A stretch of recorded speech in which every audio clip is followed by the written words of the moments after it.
Incoming transmission.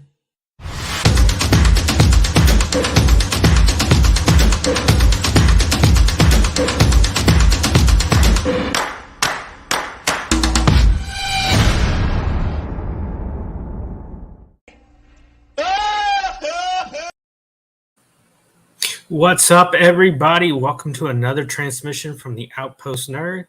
I'm the nerd, and welcome to my show. So today is no big surprise. She-Hulk episode 2 was just another piece of woke trash writing that did nothing to bash men, and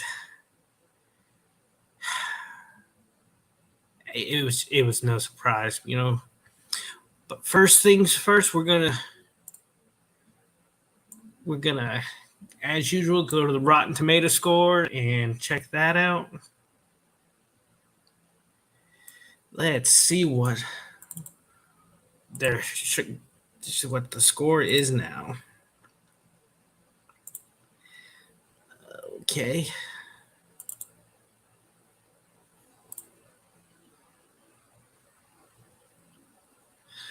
Oh, of course, 94, and it's actually dropped. The audience score has dropped. I believe last week it was 84, mid to high 80s.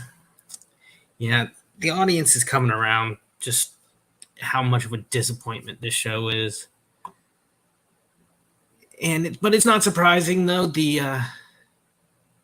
Hey everybody, thanks for coming. Sully, Miami Spice, thanks y'all. Appreciate y'all being here. Yeah, just checking out the Rotten Tomato scores like usual. You know, got a 94% critic score, which is no surprise. Actually, Sully, for a Marvel show, that's actually pretty low. Most Marvel shows usually start in the 90s and fall, and over the past year or two with Disney Marvel, they usually fall, but it not by this much by episode 2. Usually it's still in the 80s by now. But that the critic score is no surprise. Hey Rabbit, thanks for coming in. Hey Rabbit, appreciate it. But that critic score, it's just critics wanting to stay in the good graces of the studios. That's why you should never. Yes, and that's the only score that really matters. Okay, if you're a studio and you want to get the good word out about your show, you're not going to go to critics who write, how bad it is or how much they don't like it. You're going to go to these critics who just write nothing but good things, who give you a 94%, and they're going to write that so they get the interviews with the big stars, they get invited to the parties and premieres. That's all this is. It's just the critics fluffing up the studios. But it's no surprise, you know.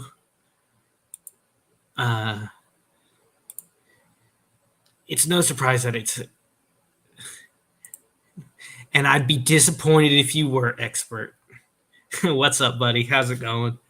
Glad you're here. But it's, once again, they're taking a great character and just making her so unlikable.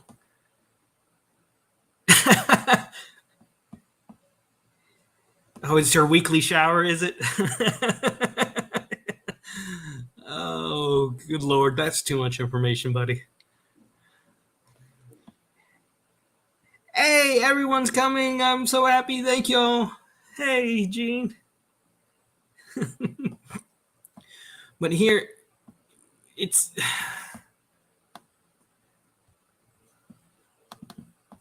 Okay, so the episode starts, you know,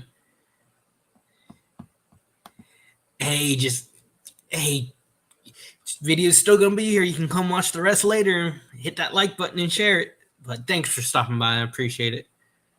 And I know it's midday. A lot of people getting off their lunch break now. But thanks for coming, Gene. You know, the episode starts where Jennifer is really the ramifications of what she did at the end of episode 1, you know, revealing she's a Hulk, is really coming to fruition. You know, all this notoriety and pretty much prejudice, you know. Let me do something real quick. Let me make sure.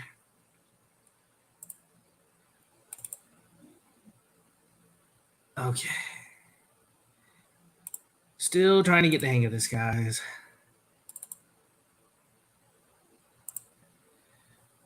Okay.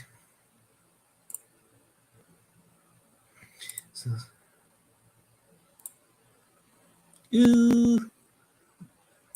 Rutro.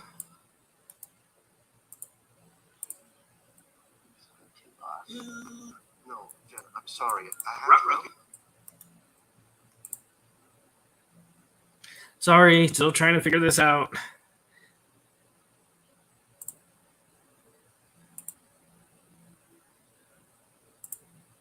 Okay, I think I got it now. I got it now. I got it now.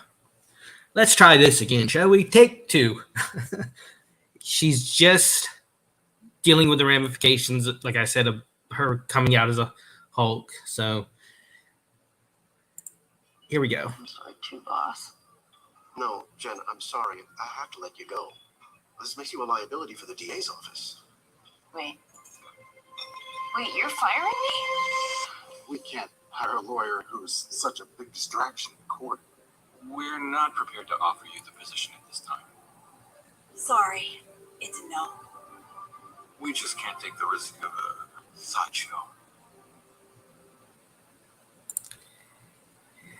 Now, is this not everything Bruce warned her about? You know, she warned him that you most likely won't be able to keep your job as a lawyer if it comes out you're a Hulk. But of course, and rightly so, she couldn't let those people get hurt. But here's an idea. If she's such a big, strong woman, why does she need to go to a law office that's run by men? Why can't she start her own? Is that not an idea? That would have been an idea. But no, that would not have allowed the writers the opportunity to bash men. So,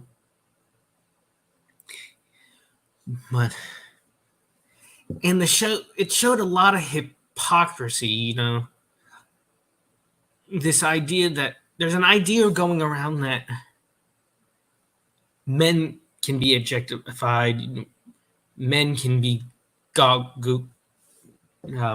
stared at, but you can't admire a woman. There's actually a scene, and I wish I could find. She's back in the bar, and one of the other attorneys comes up to her and starts talking to her. This is a male attorney, and ends the conversation like this. Oh, there's a woman. I'm going to talk to it. And walks off. What? No sane, rational man would say something like that.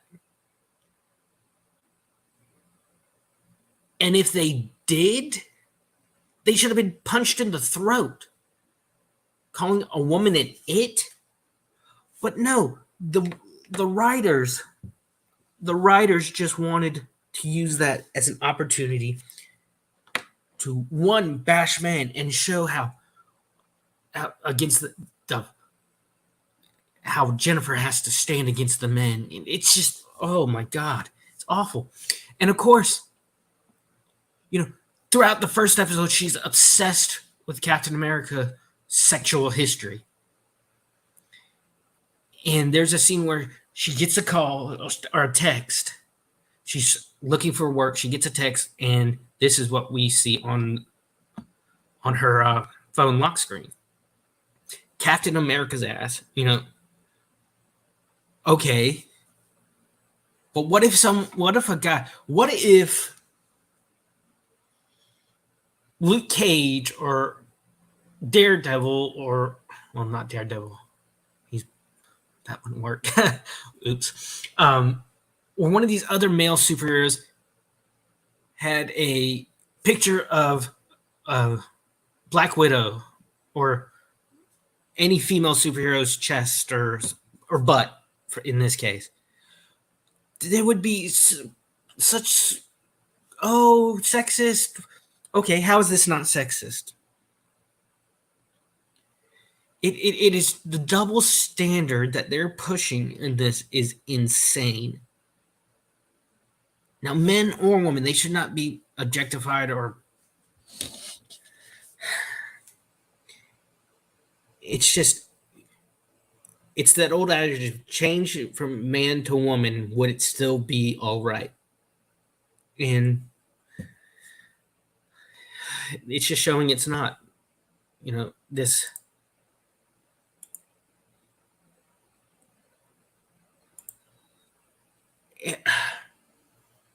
It's just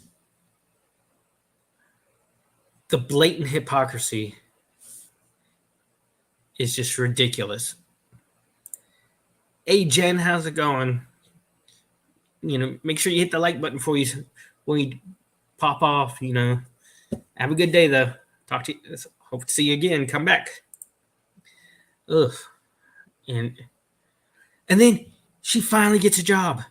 She finally gets a job with, as she says, one of the most prestigious law firms on the East Coast. This is like,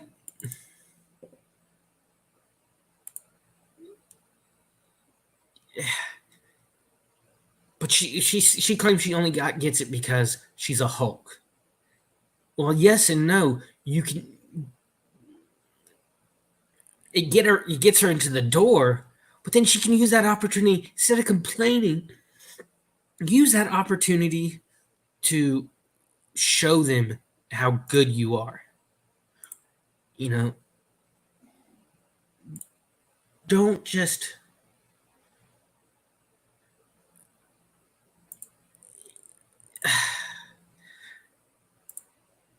Here she is. She's got the job. She starts her new job. She's head of a whole division. This way, please. We are the first top-tier law firm to launch an entire division dedicated to superhuman law. Now, this idea of how law would be in a world of superheroes, I love that idea. It's a great idea. This show could have taken that idea and just went so many amazing places with it. But this is what we get. Is this why they hired me?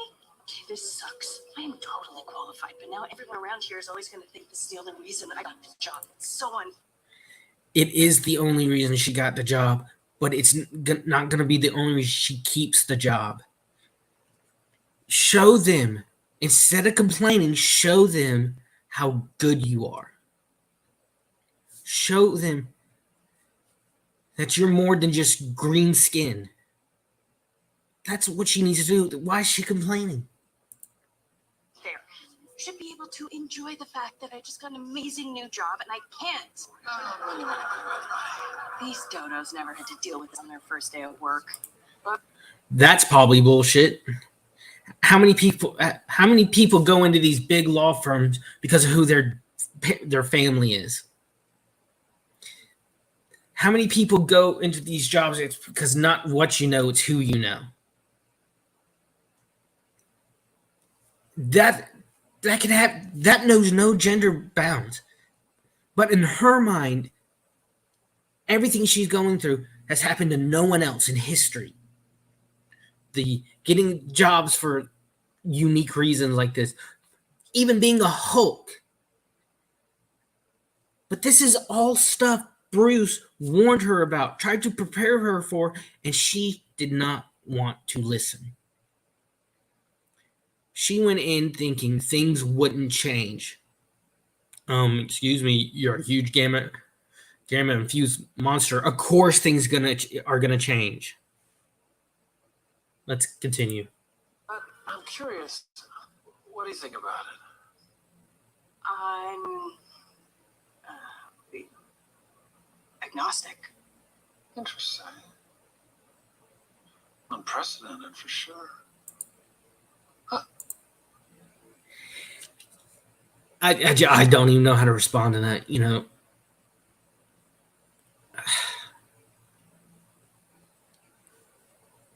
This is not the She-Hulk we knew.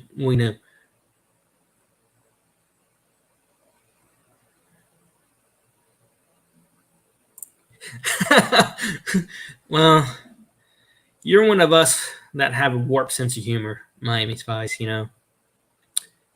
You're like me. You laugh in horror films when you're not supposed to. But in the comics and in other media, you have the Jennifer, when she's not transformed, kind of be meek and standoffish. But when turns to Hulk, She-Hulk, she's supposed to be oozing confidence and be strong. But this just shows the complete lack of knowledge the writers had for the character to begin with. That when she's transformed like this, she's still so, I guess you could say, cowardly. I'll spend the rest of the year worrying about what I just said.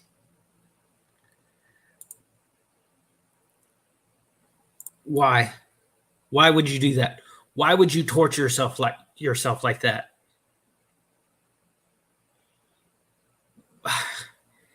It's just ridiculous. And I just, what they're doing to the character is just mind-boggling. It's just, it flies into the face of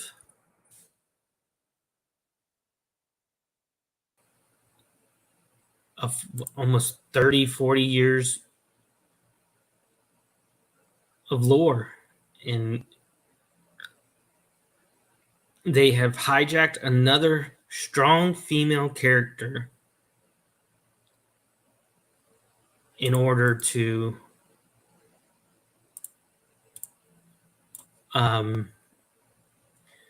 try to push an agenda blatantly with what's the word I'm looking for? Unabashingly, they are pushing an agenda with these characters. And it is utterly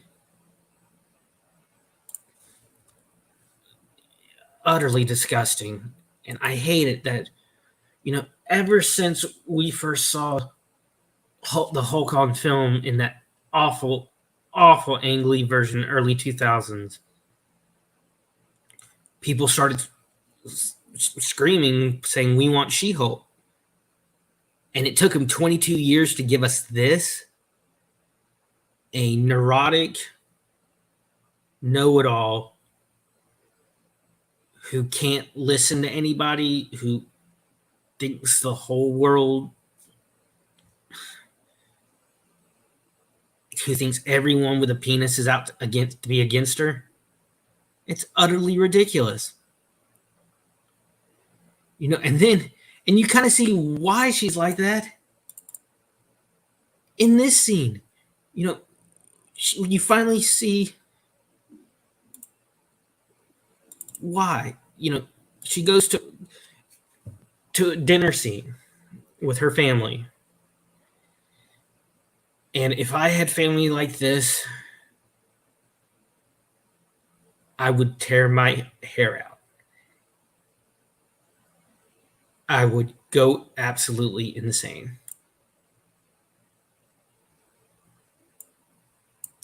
Oh, dang it, I did it again.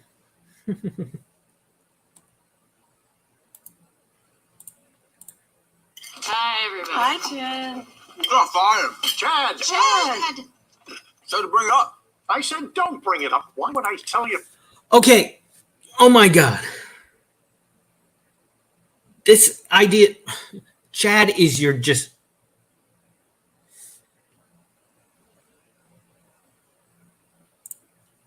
And losing money for it, Miami Spice.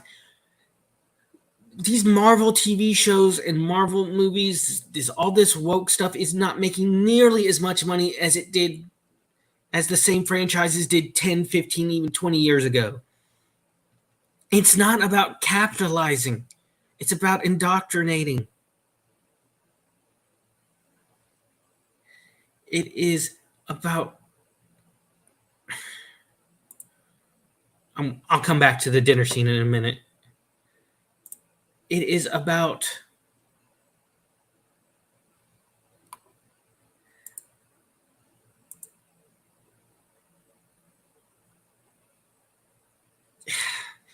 it's not about money.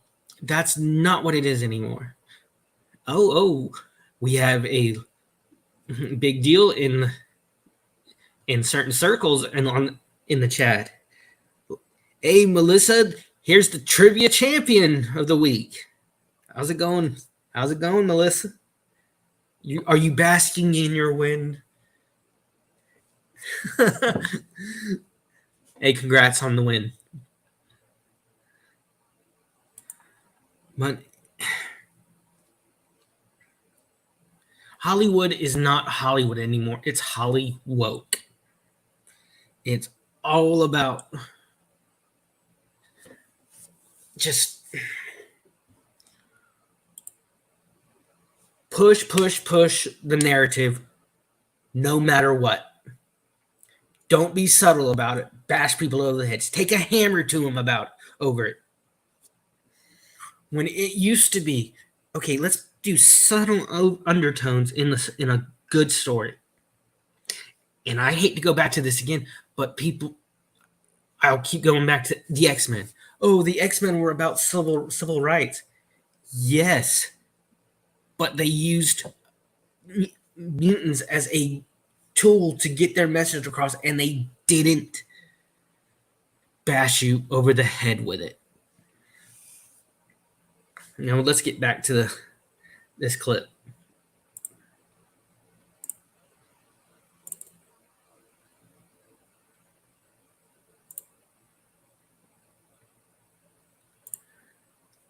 Do I think younger generations just can't relate to the original comic?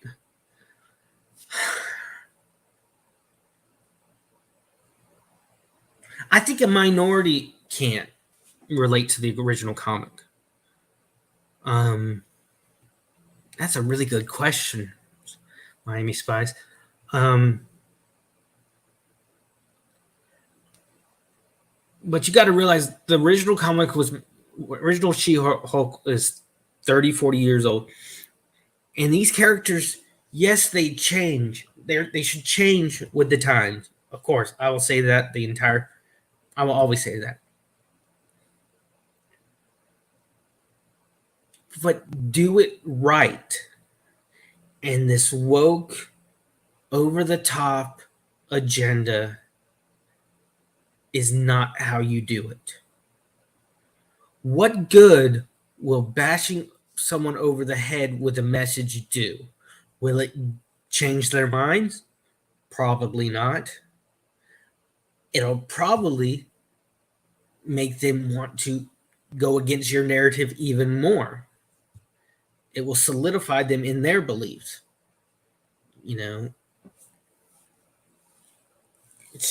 But it's not that they can't relate to the original comics. The comics haven't, I guess you could say, they're not going about modernizing in a good, productive way, in a way that will make them money and entertain us. Because like I said in the last stream, like I will say in this stream, like I will say in the next stream, like I will say for the rest of my life, we need escapism. We need to have something we can go to where we can put out the troubles of the day from our minds.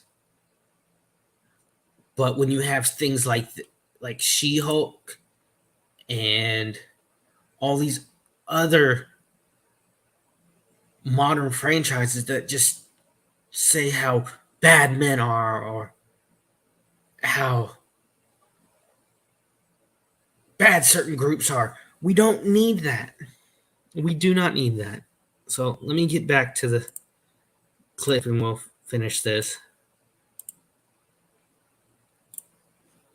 Bring it up. Sorry, Uncle Mom. She already feels like complete crud. It's okay, Dad. I got fired, but it's fine. There is the nicest young man who works at the coffee shop that I go to. His name is Yusuf. Do not set me up. No, he's much too young for you. No, he wants to be a superhero, and I told him that my daughter was a superhero. He hadn't heard of you. This is the stereotypical terrible family. Here you have the dad who just thinks he's doing good. The inept father who thinks he's doing good but says things that was like, really? You say that, it makes you feel worse. And here's the mother who just wants to overly praise you, who's using you for attention with other people, who's trying to basically hook you up with guys or people you don't want, guys, girls that you don't want her to. Basically, these parents are not listening to her. And then you have Chad. Of course, it's going to be Chad, who's the biggest moron that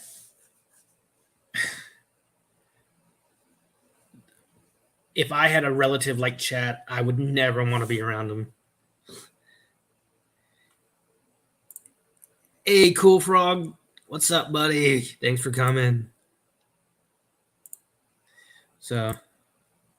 I gave him your number so that he could call you for advice. Please stop giving my number out to strangers. Now, Jen, that Hawkeye guy, what happens to those arrows of his? I mean, does he go around and collect them when he's done? Jenny?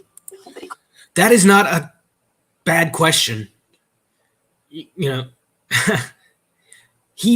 Hawkeye even says himself, I'm just a guy with a bow and arrow fighting aliens with gods and super soldiers. That's not a bad question. But it's not about She-Hulk.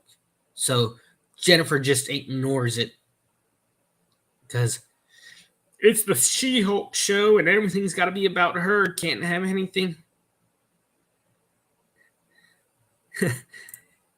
Yes, Jen. Yeah. And if you can't, it's that old joke, if you can't think of who that is, it's probably you. Not saying you. Yeah, I'm just going to continue. Calls me now. I'm just going to put this out there. Melanie is a stylist. She could help you. Let's get this hair more like She-Hulk's. So back to Hawkeye. It's pretty hazardous to leave those things lying around. Chunky highlights. Appreciate chunky it. highlights. About being a person trained. The whole is in my veins. Now, Jen, there's a couple things I could use your help.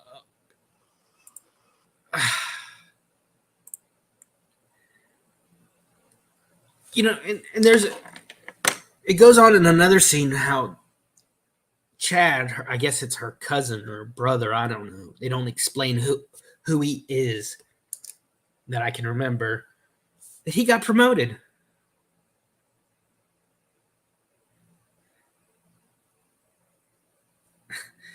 And instead of being happy for it, it's like she just blows it off. You know, I have family members who are executives, you know, pilots who, you know, but I also have family members who are farmers and work at grocery stores, and I have family in all around, from one end of the job spectrum to another. And you know what? If, say, the grocery clerk cousin gets promoted, we're all happy for him because he worked hard for that step up. Same way, if the executive cousin or family member gets a promotion, we're happy for them. You know, you could see this idea that Jennifer has. It's beyond selfish. This idea that, oh, I'm better than him. No, as you said, perfect. This goes right back to episode 1 where she says she's better than Bruce. Come on, you're just different. It shouldn't be about being better. We should not celebrate that we're better than someone. We should celebrate the differences, because the differences is what makes everyone unique, is what makes us special. And I know that sounds like an 80s Saturday morning cartoon quote, but it's true. The differences within each and every one of us should be celebrated as what makes us special. You know, and it is just...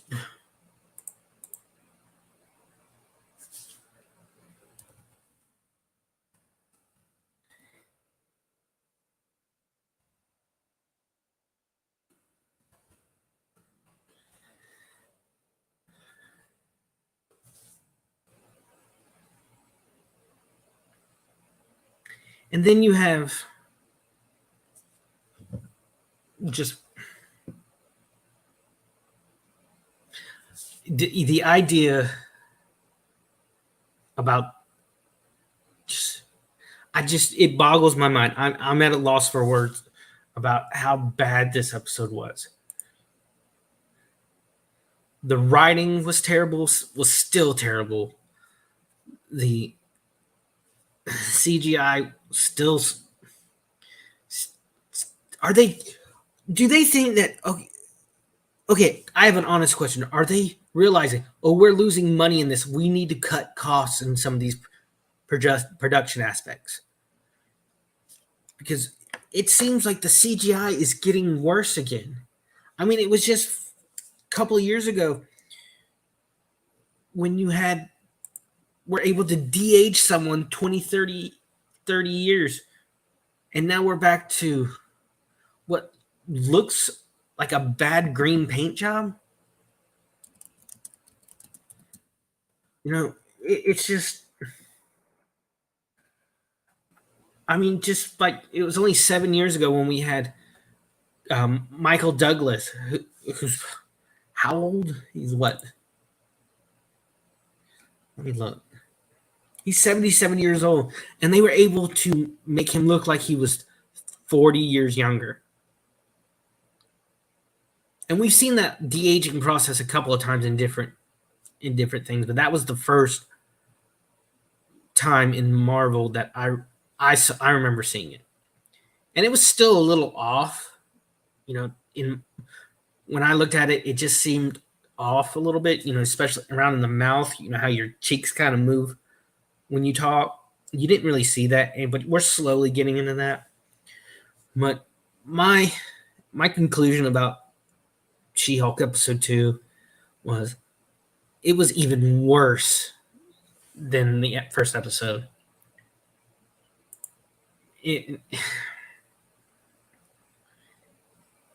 Not everyone is out to get you like Jennifer thinks. You know, honestly, people aren't that important to one another. You know, that's just how it is. And this idea that she has oh, woe is me, woe is me. It's going to get pretty old pretty fast. But that's what I think about She-Hulk episode 2. Well, I'm going to move on to something I actually like. Something that is surprisingly good. And I hope it stays like this because I hope it doesn't go the way of the first series. The original series. House of Dragon is a really, so far, it's a really good show. So let's bring up the Rotten Tomatoes score. And of course, when it's something that the public likes, the critics aren't going to like it. I mean, yes, it's a spinoff, but come on, it's really well done. The CGI is great. The casting at first was, I thought, a little off, but it's really, the performances have really come through. Now, we all know Game of Thrones, the huge global phenomenon.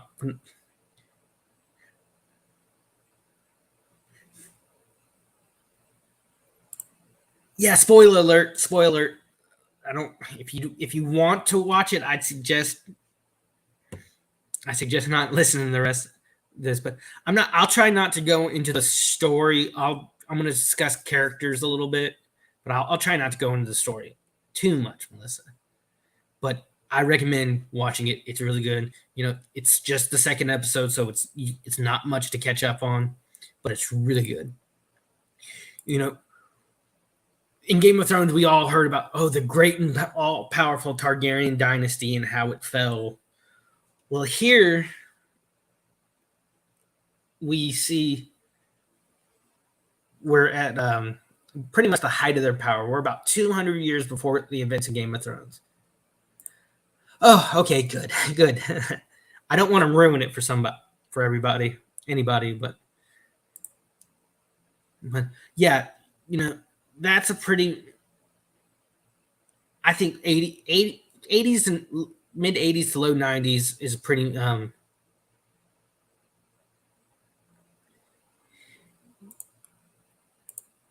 all good in Miami. Take care. Have a good day.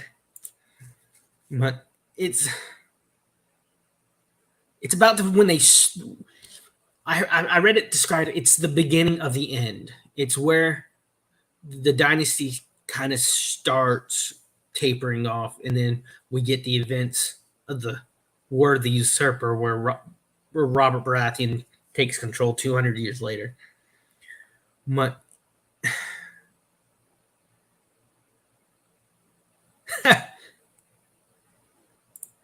glad I could be of service, Cool Frog.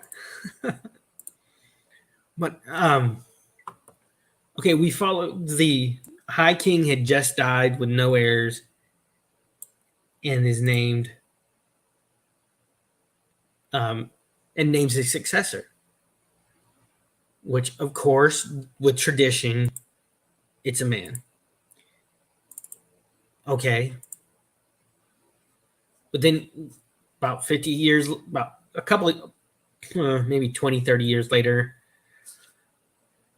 we're the new king is without a male heir. So he does the unprecedented thing of making his daughter his heir. And it causes such an uproar. And we're going to see as the series how the kingdoms deal with that. But the biggest surprise I think I had in the whole show, and I don't know if anyone's going to agree with this, Matt Smith as Daemon Targaryen. Look at his badass. Does he not look badass in this armor? Daemon was at one time the heir to the Iron Throne through his brother, since his brother had no male heirs. Well, when his niece is named heir, he's not having it. Now, before all this, he was the Lord Commander of the City Watch, and he is your typical Targaryen that you hear about from the stories in Game of Thrones. Bloodthirsty, horrible.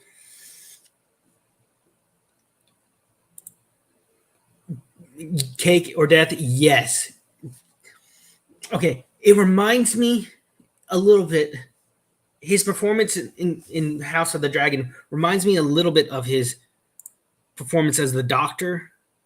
You know, Matt Smith's Doctor, he was jovial, he was goofy, but if you got him angry, he never yelled. He'd do that whisper thing where he would just get so intense in his whisper.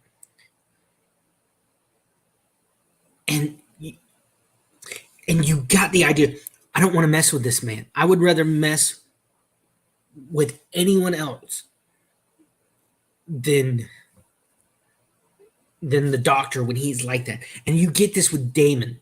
You know, just the intense looks. They say acting isn't all in the eyes. And Matt Smith is just delivering this stare that could just burn through steel as Daemon. But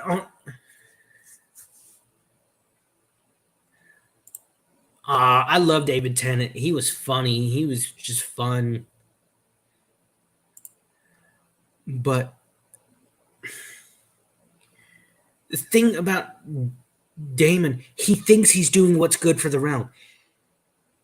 When he comes to King's Landing and takes over as the commander of the Lord's Watch, the first thing they do is just swarm out of the Red Keep out into the city and just starts. They cut the hands off thieves. They just go all out so fast, so bloody, and it's an awesome sequence. You know, showing them that they run out the keep and then just all down every road, just like a spider web of troops of gold cloaks out of the Red Keep. But his delivery is just so soft and intense, and he thinks he's in the right. The thing with Daemon, with the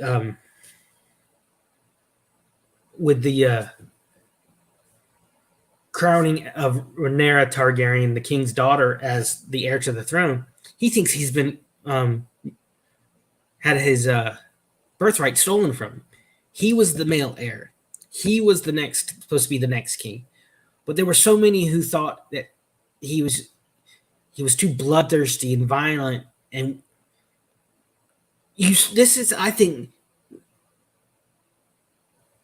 I think you see kind of the madness of the Mad King, you know, the last Targaryen king, a little bit in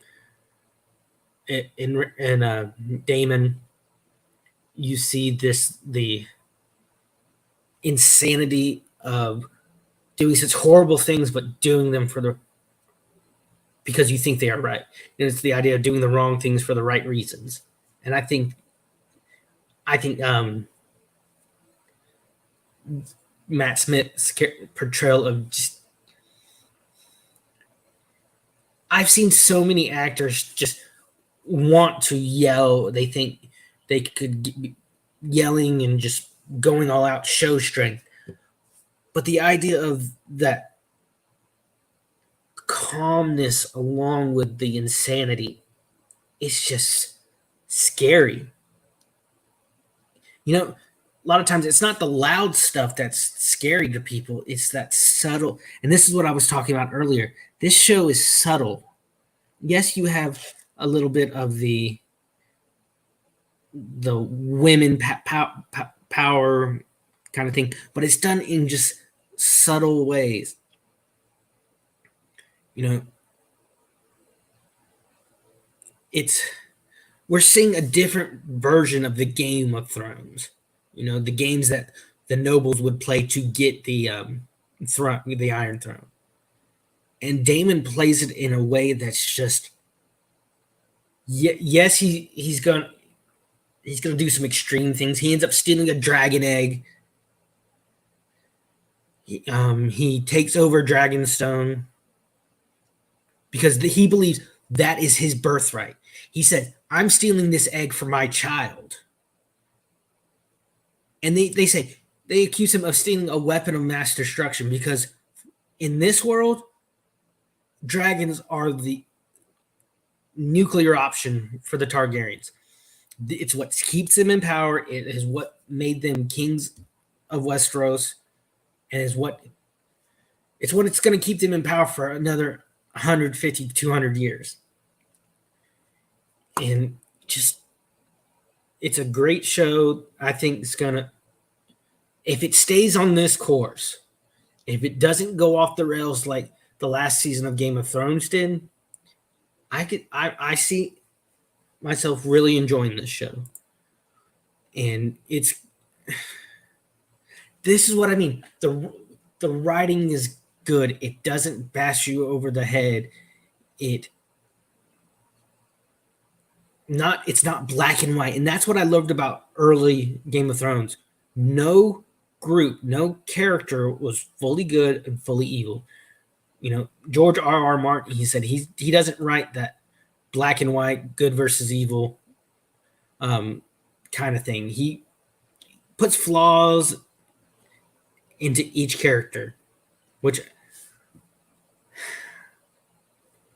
I think the writers in this show have really just kind of they're slowly revealing the story, revealing each character's wants and needs. It's just it's great. So far, House of the Dragons is one of my favorite shows, and I cannot wait for episode 3. And just it's like I can see parallels between Daemon Targaryen and the Purple Man from Jessica Jones. With Matt Smith and David Tennant playing villains.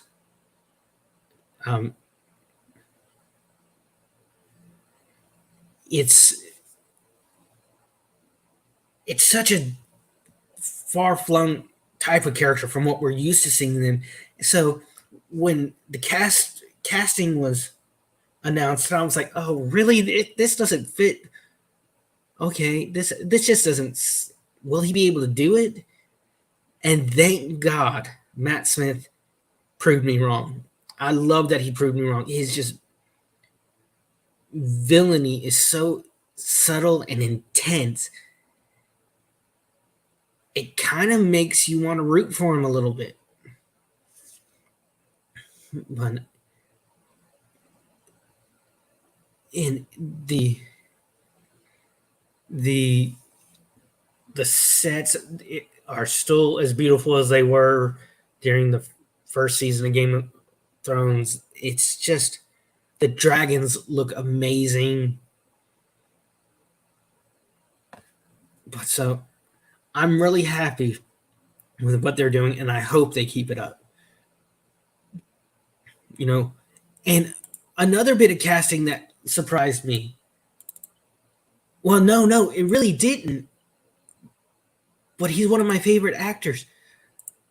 That I was really glad to see that he's getting a part in this. Most people, Gavin McTavish as Harold Westerling. A lot of people know him as Dwalin from The Hobbit, one of the 13 dwarves, and or Outlander, where he played another kind of medieval, pretty badass guy. Here he plays Harold Westerling, who's head of the Kingsguard. And here he has Rhaenyra Targaryen, the crown princess of Westeros. And she's doing, what is her name? Can't remember her name.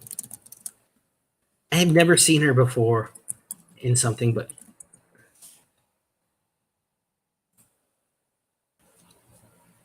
Millie Alcock. She's an Australian actress. I've never seen her in anything before. Maybe some of our Aussie friends have, maybe Madcore or any of them have. But for such a young lady, she's 22. I've never seen her before. For such a young actress, she's doing an amazing job on the show, and they've made her she's very, there's a very regal air about her. Have you oh, that's right, Melissa, you're from down under, aren't you? Have you ever seen her in anything? I've never seen her in anything, but she's only 22, so she's probably done mostly theater or something. I do not know. But there's a regal air about her,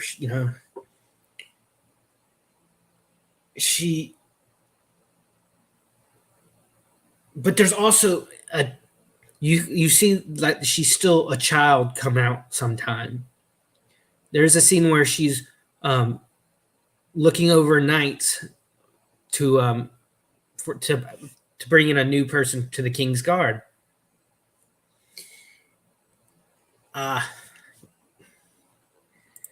Well, you need to watch her in House of the Dragon. She's doing great. I really like her character. See, and that's why I'm torn, because I love Daemon and I love her performance. It's like, which side do I root for? And I think, and that's where the Game of Thrones and House of Dragon really get people, is there are reasons to cheer for each side. But you still see her as a young child, she goes off all the time. She's the crown princess. She goes off all the time by herself to ride her dragon. She gets chastised for it. And then when she's interviewing new knights, all of them are tournament knights. None of them but one have seen combat. And when she talks to him, you see that childlike interest, that childlike enthusiasm come out on her. It's a great balance between the child that she is and the princess that she has to be for the kingdom. And she's always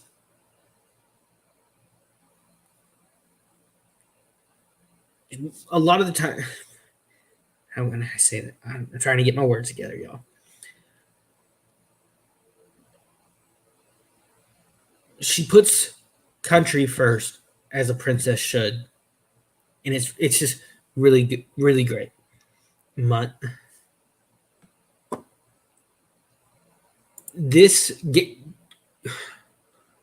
House of the Dragon is the escapism we need. When I was watching it, I didn't think of what was going on in DC or California or what was on the news. They had me so engrossed with their performances. I was thinking, okay, what crazy thing is Daemon going to do next? Or what is going to happen to Rhaenyra in next week's episode? It had me so invested that for the first time in a long time, I didn't think of what was going on out in the world. And that's what we need. We need shows like House of Dragon. Of the Dragon. Yeah, of the Dragon.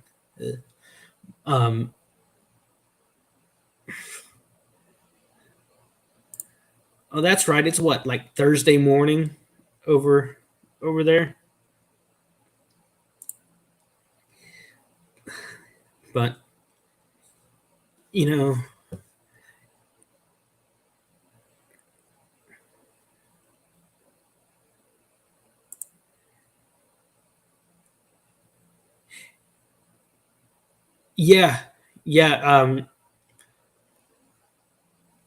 I remember a scene that had, talking about The Crown, I remember a scene in The Crown where Matt Smith is Prince Philip and Queen Elizabeth are told that she's going to be crowned queen.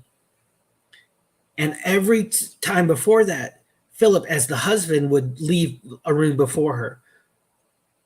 And you see him about to go do that. Then he stops, looks at her, and realizes, oh, wait, I can't leave. You're the queen now. You're not my wife anymore. You're the queen.